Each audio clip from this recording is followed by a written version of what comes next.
এদিকে আবার ভারতীয় স্টাইলের দেশ দখল করার প্ল্যান করেছে শেখ হাসিনা। জুমার পরেই কঠিন অ্যাকশনে নামলো আওয়ামী লীগ দলটি। মাত্র 10 দিনের মধ্যে ভয়ানক কিছু ঘটনার প্ল্যান করেছে দলটি।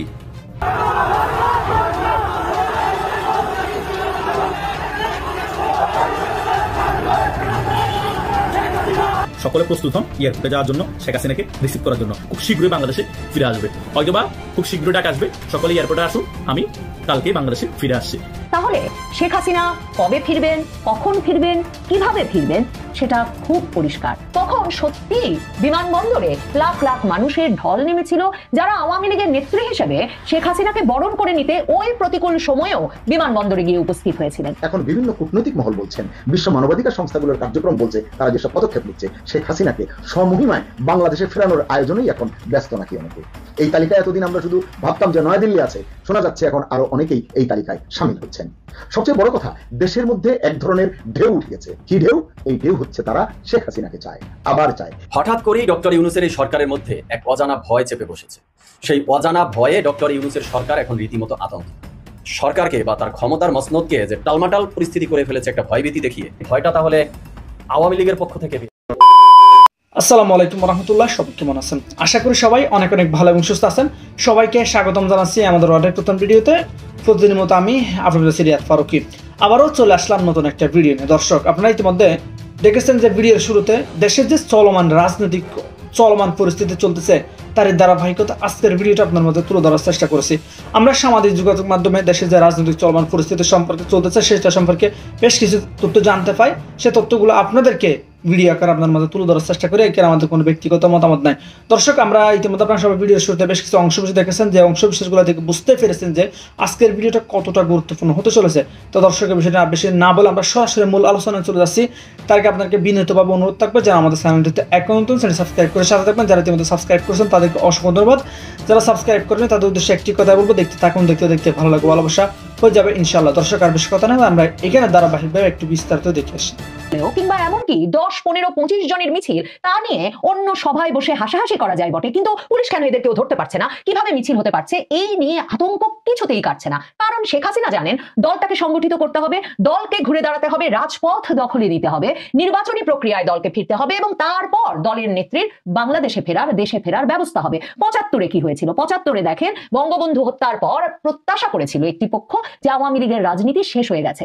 আওয়ামী লীগের রাজনীতি ঘুরে দাঁড়ালো, কিন্তু আওয়ামী লীগের নেতা, তৃণমূলের কর্মী এবং আওয়ামী লীগের নিবেদিত প্রাণ নেতৃবৃন্দের এক উদ্যোগেই। এবং সে সময় দেখেন আওয়ামী লীগ দুভাগ হয়ে গেল বটে।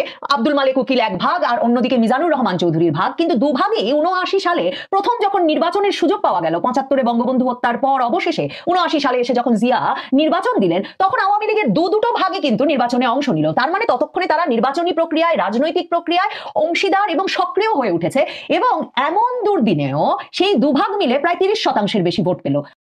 আর 81 সালে দলের কাউন্সিলে এসে আওয়ামী লীগের শীর্ষ নেতৃবৃন্দই, মানে তখন যারা আওয়ামী লীগকে দেখছিলেন, তারাই সিদ্ধান্ত নিলেন যে আওয়ামী লীগ সভানেত্রী পদে বঙ্গবন্ধু শেখ মুজিবুর রহমানের কন্যা শেখ হাসিনাকে নিয়ে আসতে হবে, যিনি দিল্লিতে তখন নির্বাসিত জীবনযাপন করছিলেন। এবং 81 সালের মে মাসে তারপর যখন শেখ হাসিনা এলেন দলীয় সভানেত্রী হিসেবে নির্বাচিত হওয়ার পর, দলের সিদ্ধান্তে যে দলের নেতৃত্বে তিনিই থাকবেন, তখন যখন তিনি এলেন, তখন যেই বিষয়টি আতঙ্কিত করে তোলে এখন, যে যেদিন শেখ হাসিনা ফিরবেন লাখ লাখ লোকের সমাবেশ হয়ে যাবে আর শেখ হাসিনা এসে নামবেন, ওই ছবিটা যে শেখ হাসিনার রাজনৈতিক প্রতিপক্ষের মাথায় ঘোরে, তার কারণ হচ্ছে 81 সালের মে মাসে শেখ হাসিনা যখন এসেছিলেন বাংলাদেশে আওয়ামী লীগের রাজনীতির দায়িত্ব নিতে, তখন সত্যি বিমানবন্দরে লাখ লাখ মানুষের ঢল নেমেছিল, যারা আওয়ামী লীগের নেত্রী হিসেবে শেখ হাসিনাকে বরণ করে নিতে ওই প্রতিকূল সময়েও বিমানবন্দরে গিয়ে উপস্থিত হয়েছিলেন। কাজেই শেখ হাসিনা জানেন একটা প্রসেস আছে, একটা প্রক্রিয়া আছে, এবং সেই প্রক্রিয়ার প্রথম ধাপ দলকে সংগঠিত করা, রাজনৈতিক দল হিসেবে রাজনৈতিক প্রক্রিয়ার অধিকার আদায় করে নেওয়া, এবং নিষিদ্ধ বলে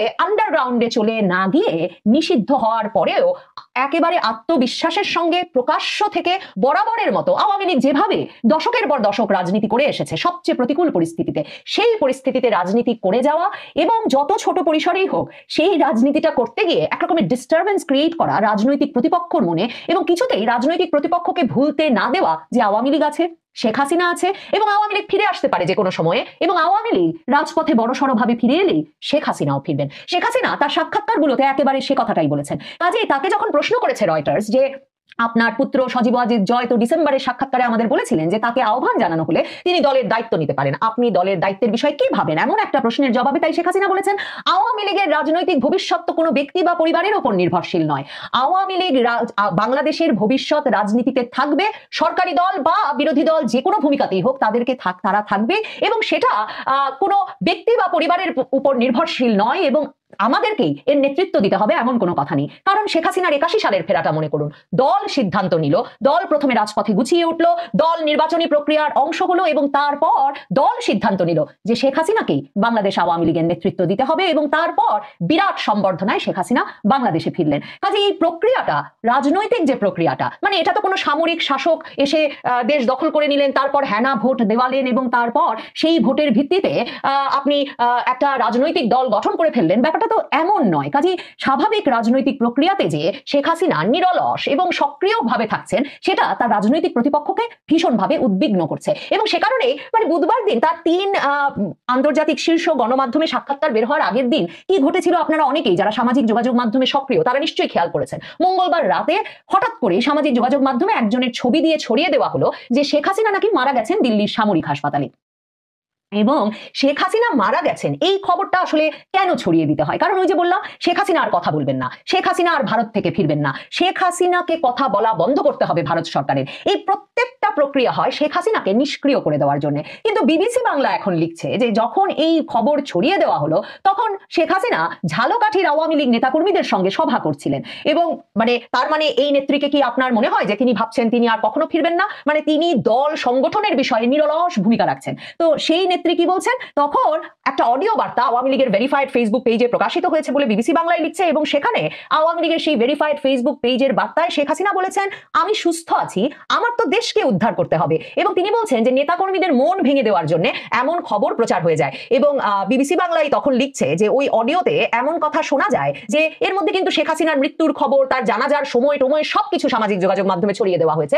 আর শেখ হাসিনা বসে তখন ঝালকাঠির নেতাকর্মীদের সঙ্গে সভা করছেন। তো তখন যে অডিও বার্তাটা তিনি দিয়েছেন সেখানে বিবিসি লিখছে শেখ হাসিনাকে বলতে শোনা গেছে, একটা কথা বলে রাখি, আমার নামে একটা মিথ্যা অপপ্রচার চালাচ্ছে, আমি খুব অসুস্থ, আমি ইত্যাদি। না, আমি অসুস্থ হতে যাব কেন? আমাকে তো আবার আমার দেশকে উদ্ধার করতে হবে, মানুষকে উদ্ধার করতে হবে, আমি খুব ভালোভাবেই সুস্থ আছি, এসব কথা বলে আমাদের নেতাকর্মীদের মনে কষ্ট দেয় এবং তাদেরকে আঘাত দেওয়ার চেষ্টা করে।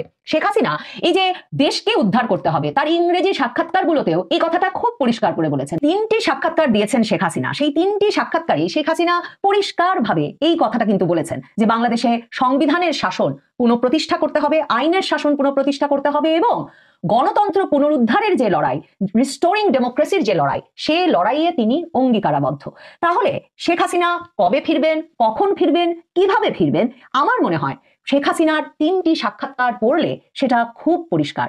শেখ হাসিনা ফিরবেন রাজনৈতিক বিজয় অর্জনের মাধ্যমে, এবং সেই বিজয় রাজনৈতিক প্রক্রিয়ায় রাজপথে আন্দোলনের মাধ্যমে তার দল আওয়ামী লীগের নেতাকর্মীদেরই যে অর্জন করতে হবে, সেখানে যে ব্যক্তি বা পরিবার কোনো বিষয় নয়, এই প্রত্যেকটা বিষয় অত্যন্ত পরিষ্কার করেছেন শেখ হাসিনা। শেখ হাসিনা ফিরবেন যখন 81 সালের মতো তার দল প্রস্তুত হবে আবারও তাকে স্বাগত জানাতে রাজপথে নেমে আসতে। এত কিছুর পর তো আন্তর্জাতিক পরিসরে শেখ হাসিনা অপান্তীয় হয়ে যাওয়ার কথা, প্রকৃত অত্যাচারী শাসক হিসেবে অগ্রহণযোগ্য হয়ে ওঠার কথা। কোনো আন্তর্জাতিক গণমাধ্যম তার সাক্ষাৎকার নেবে, এটি তো হওয়ার কথা নয়, আসলে অস্বীকার করার কথা। কিন্তু হলো কি? হলো তো ঠিক উল্টোটা। বরং কি দেখা যায়, প্রধান উপদেষ্টা ইউনূস আজকাল বিভিন্ন জায়গায় বিভিন্ন দেশে যখন যান, সাক্ষাৎকার দেন, তার অনেক বক্তব্য বাউন্স ব্যাক করে, নানান বিতর্ক সৃষ্টি হয়। প্রশ্নকর্তার প্রশ্নের উত্তর দিতে গিয়ে তিনি খেই হারিয়ে ফেলেন, এই কথার জাদুকর, কথা খুঁজে পান না, প্রশ্নের ফাঁদে আটকে যান। চেতাম হাউসে বলেন আর সাংবাদিক মেহেদী হাসান বলেন বা যেখানেই বলেন না কেন, তিনি কিন্তু বারবার বিব্রত হয়েছেন। মনে হতে পারে যে আমি তার পক্ষে কথা বলছি, না, আমি আপনাদেরকে সতর্ক করছি, আপনারা বুঝুন, বুঝলে কি লাভ হবে সেটি আপনাদের পকেটে যাবে, আমার পকেটে যাবে না। বরং এখন বিভিন্ন কূটনৈতিক মহল বলছেন, বিশ্ব মানবাধিকার সংস্থাগুলোর কার্যক্রম বলছে, তারা যেসব পদক্ষেপ নিচ্ছে, শেখ হাসিনাকে স্বমহিমায় বাংলাদেশে ফেরানোর আয়োজনেই এখন ব্যস্ত নাকি অনেকে। এই তালিকায় এতদিন আমরা শুধু ভাবতাম যে নয়াদিল্লি আছে, শোনা যাচ্ছে এখন আরো অনেকেই এই তালিকায় সামিল হচ্ছেন।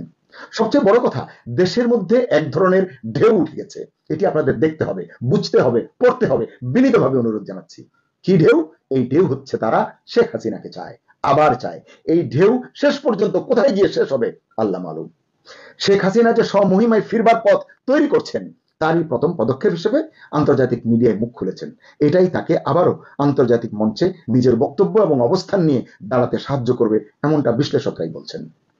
এর পরের খেলা নিশ্চিতভাবেই খেলবে ভারত, এটি আমিও মনে করি। এবং গোল দেওয়ার পরে, গোল একটা হবে, গোল দেওয়ার পর হাততালি দেবে কে জানেন?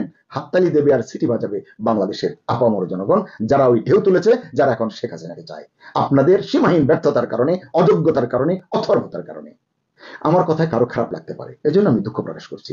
কিন্তু যারা রাজনীতি করে দেশের চেহারা বদলাতে চান, মানুষের ভাগ্য বদলাতে চান, কিন্তু আগামীকাল কি হবে, পরশু কি হতে পারে, তা আজকে অনুধাবন করতে পারেন না, এই দূরদৃষ্টি যাদের নেই, এমন অকাল কুষ্মাণ্ড রাজনীতিক দিয়ে বাংলাদেশের আসলে কিচ্ছু হবে না। আমি কিচ্ছু বলতে পারতাম, ব্যঙ্গ করেই বললাম কিচ্ছু হবে না।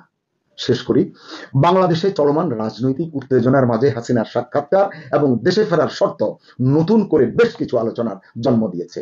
এখন সকলের নজর আগামী নির্বাচন এবং রাজনৈতিক সমীকরণের দিকে, যে আওয়ামী লীগ কি ফিরবে ভোটের ময়দানে, তাদের ফিরতে দেওয়া হবে, শেখ হাসিনা কি ফিরবেন নিজের মাতৃভূমিতে, সময়ই হয়তো এর উত্তর দেবে। তবে আমি আগেও বলেছি, হাসিনা যদি একবার সেভাবে ডাক দেন তার নেতাকর্মীদের, ইউনূস সরকার, তার পুলিশ, তার সেনাবাহিনী কেউই পরিস্থিতি সামাল দিতে পারবে না। অতএব সাধু সাবধান, সময় বয়ে যাচ্ছে। হঠাৎ করেই ডক্টর ইউনূসের এই সরকারের মধ্যে এক অজানা ভয় চেপে বসেছে। সেই অজানা ভয়ে ডক্টর ইউনূসের সরকার এখন রীতিমতো আতঙ্কিত। এই ডক্টর ইউনূসের সরকার বলেছিল না 2026-এর ফেব্রুয়ারিতে তারা একটা অবাধ, সুষ্ঠু, নিরপেক্ষ এবং গ্রহণযোগ্য নির্বাচন জাতিকে উপহার দিবে।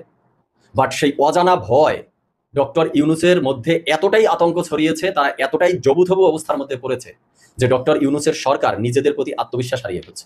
ডক্টর ইউনূসের সরকার নিজেরাই এখন অনিশ্চিত যে তাদের পক্ষে একটা অবাধ, সুষ্ঠু, নিরপেক্ষ নির্বাচন সম্পন্ন করা আদৌ সম্ভব কিনা।